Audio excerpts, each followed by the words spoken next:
انتخابات آپ بھول جائیں گے.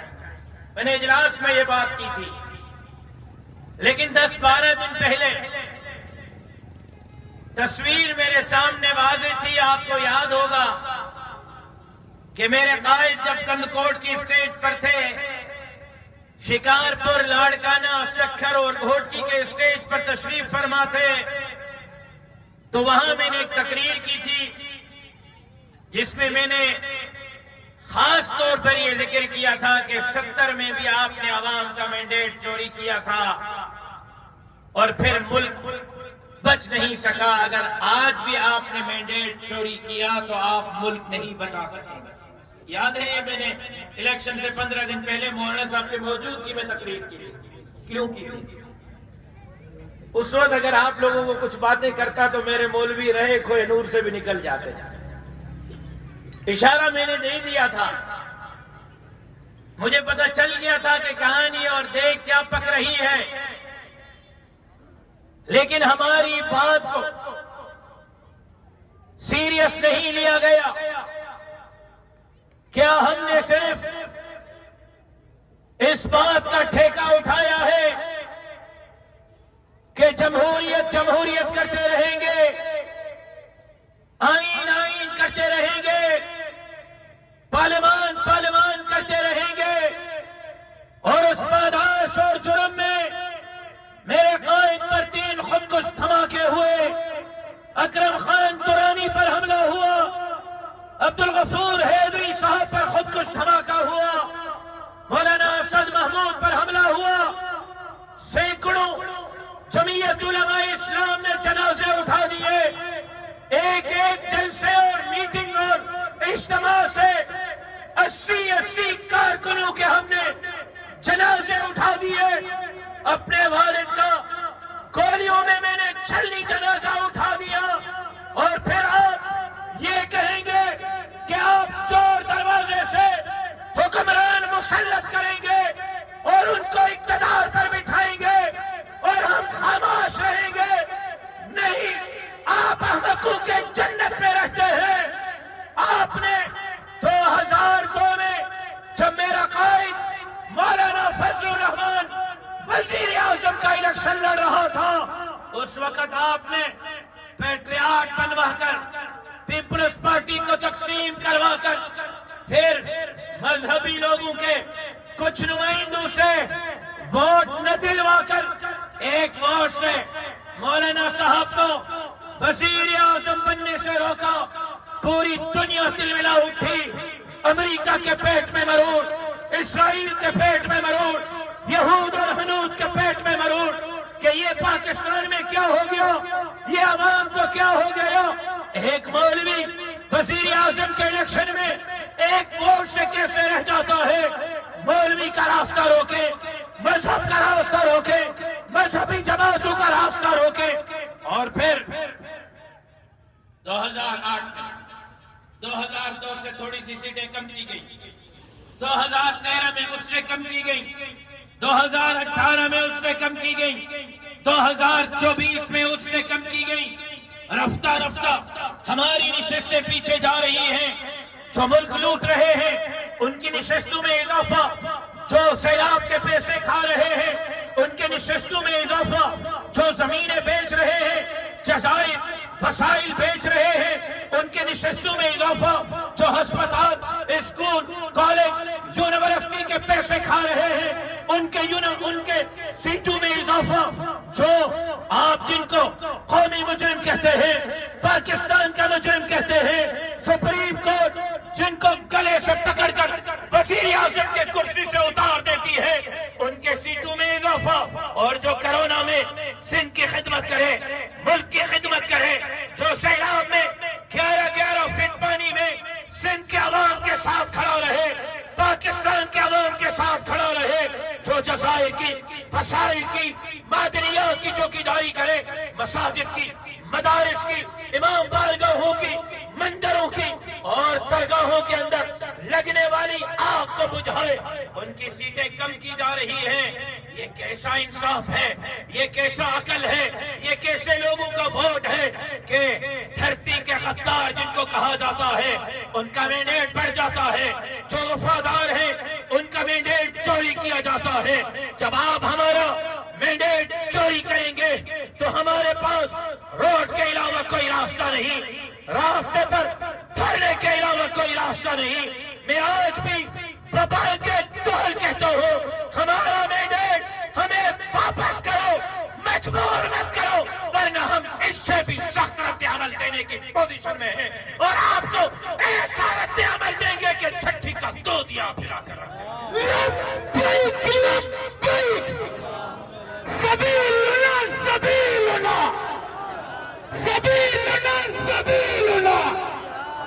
میں آج واشکار الفاظ میں یہ بات کہنا چاہتا ہوں کہ روزانہ پچھلے 15 سالوں سے روزانہ سندھ میں 1 ارب روپے بچت ہوتی ہے کرپشن کے مد میں، جو بڑے صاحب تک پہنچتی ہے۔ 1 ارب، سال کے 360 ہوئے، 15 سالوں کا حساب لگائیں کہ کتنے بنیں گے، اور اب 5 سال اور دے رہے ہیں۔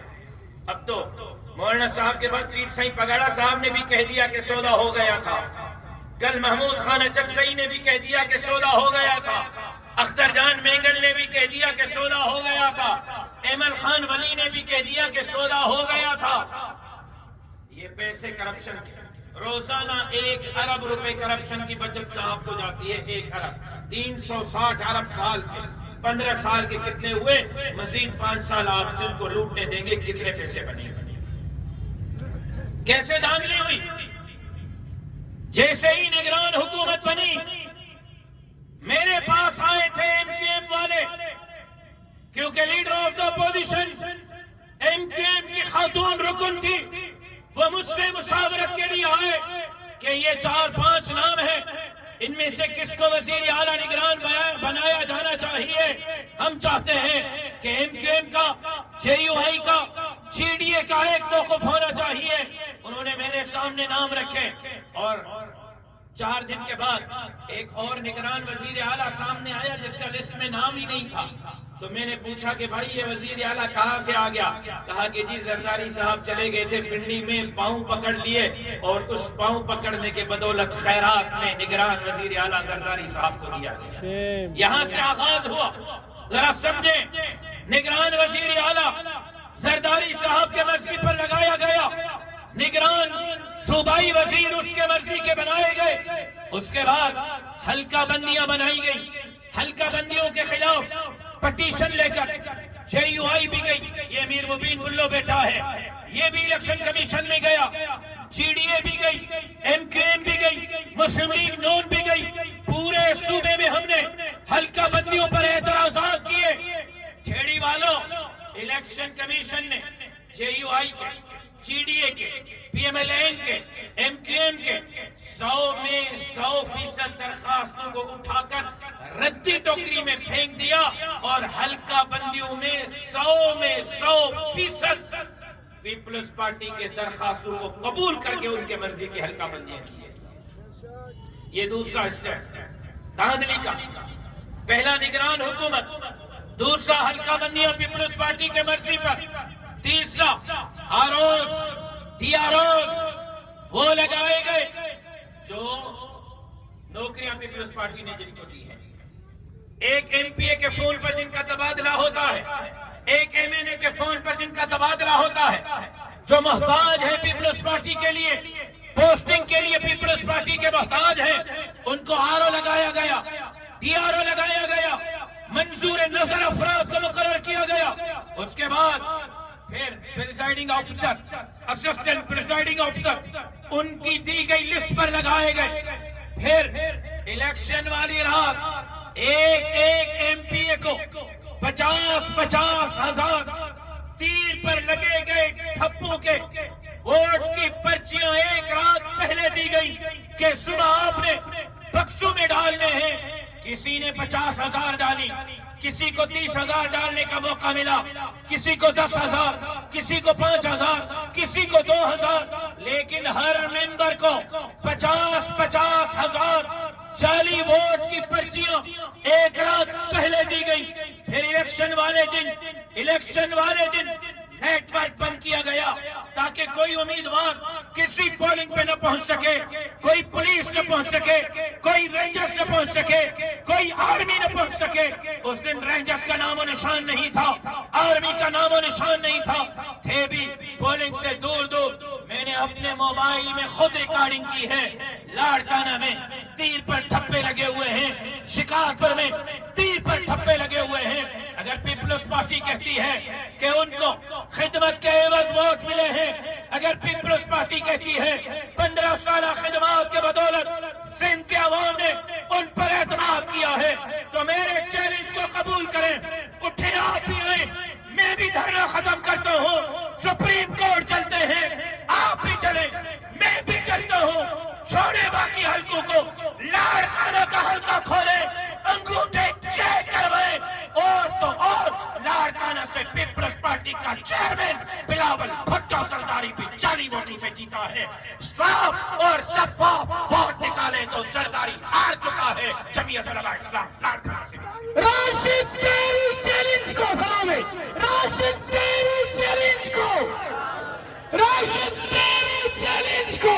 اگر ہے ہمت پیپلز پارٹی میں، ہے جرأت، تو آئیں سپریم کورٹ چلتے ہیں، میری چیلنج کو قبول کرو نا۔ کیوں پریشان کیا ہوا ہے پورے سندھ کو، کیوں مجبور کیا ہوا ہے ہمیں دھرنوں پر؟ پچھلے 9 دن سے ہم سراپا احتجاج ہیں، سندھ سراپا احتجاج ہے۔ آئیں ہمت کریں، حلقوں کو کھولیں، 10-15 حلقے کے انگوٹھے چیک کروائیں۔ زرداری صاحب بھی ہاریں گے، ان کا بیٹا بھی ہارے گا، تو فریال تالپور بھی ہارے گا۔ یہ پی پی پی پی پی پی پان پنی پیٹ پال، ہاڑی ہن الیکشن میں وری ان جو پی پی پی پیو پٹر پپھی، پیپلز پارٹی نے بچی آئے پیو پٹر پپھی، ہمت کن پیو پٹر پپھی گھرائن ماں کے سپریم کورٹ، انگوٹھا چیک کرائن، پیو جو بھی پٹر جو بھی پپھی جو بھی پی پی پی پی پی تھی ویندی۔ لیکن ٹھیڑی والوں، اتنی بڑی دھاندلی کے بعد